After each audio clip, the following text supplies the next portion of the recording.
o mecanismo fisiológico de luta ou fuga. Então assim, muitos estudantes, uma vez que eles criam uma expectativa muito alta com as matérias exatas, porque ela tem um peso muito alto no vestibular, todo mundo fala, quer passar em medicina no Enem, tem que estudar matemática, tem que ser muito bom em matemática. A maioria das pessoas falam isso. Tem que ser muito bom em exatas, matemática, física, química, tem que tirar um bom desempenho, senão você não vai passar. Aí o aluno que vem de escola pública, ele começa a estudar essas matérias, e essas matérias elas são complexas, elas são matérias de difícil entendimento.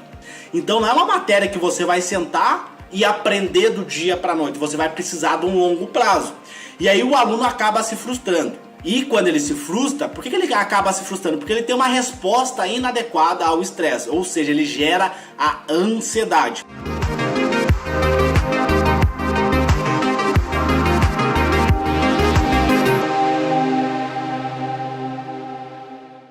E aí, pessoal, quando você tem uma resposta ao estresse, você vai estimular o mecanismo fisiológico de luta ou fuga, que foi imprescindível para a nossa sobrevivência. Por quê? Porque ele opera a nível subcortical.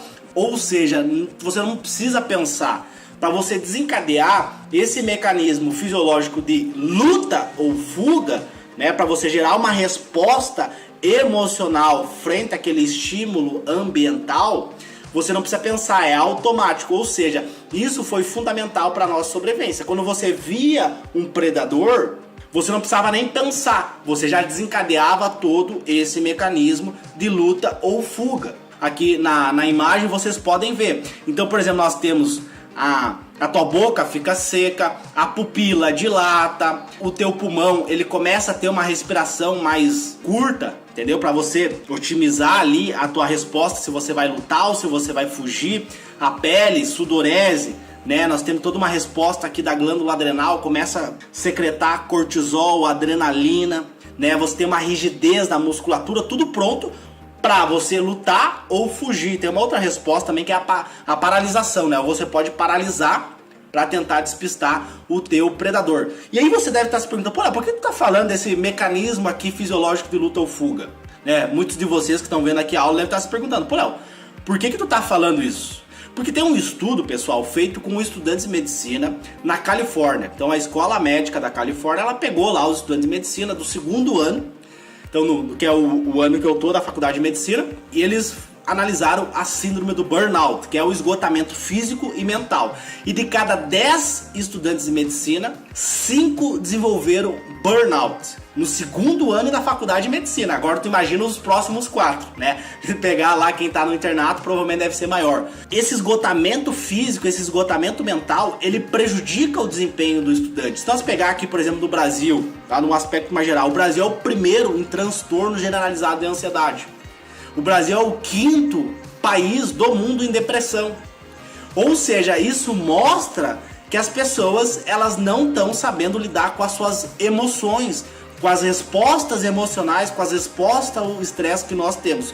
E esse mecanismo que eu estou falando aqui para vocês, ele desencadeia quando você está estudando matérias exatas. Muitas pessoas geram essa resposta estressante quando está estudando exatas. Quando você senta para estudar matérias exatas, seu cérebro faz de tudo para te procrastinar. Você pensa em fazer 1 milhão de coisas, menos sentar a bunda na cadeira e fazer questões de matemática. Ou quando você senta para estudar, o teu coração dispara, que nem na imagem aqui, ó. O teu coração ele dispara, você começa a ter uma respiração mais ofegante, a tua pupila dilata, você tem rigidez da musculatura, você fica com sudorese. Só porque você está estudando exatos, você fica ansioso, né? Você começa a medir a tua pressão, você fica estressado, você fica nervoso, com raiva, e você não consegue ter um bom desempenho quando você está estudando essas matérias. Conversando com alguns alunos, né, do Atleta da Mente, a galera que me manda mensagem, essa hipótese que eu tinha na minha cabeça, eu consegui concretizar ela. Por quê? Porque conversando com vários vestibulando de medicina e também estudando de medicina, eu consegui concretizar essa minha hipótese. Que quando você está estudando, você estimula esse mecanismo fisiológico de luta ou fuga, e isso te deixa ansioso, te deixa nervoso, e você não consegue ter um bom desempenho, você acaba procrastinando, né? Por quê? Eu já falei aqui, acho que na aula Na terceira aula, né, do Atleta da Mente, eu falo sobre essa questão da ansiedade e o quanto afeta na nossa atenção, né? E também na quarta aula do módulo 3, que é a neurociência da aprendizagem, eu falo também sobre a atenção, o coração da aprendizagem. A atenção, ela é o coração da aprendizagem. Então veja bem, você precisa de atenção para você conseguir aprender. Sem atenção você não consegue aprender.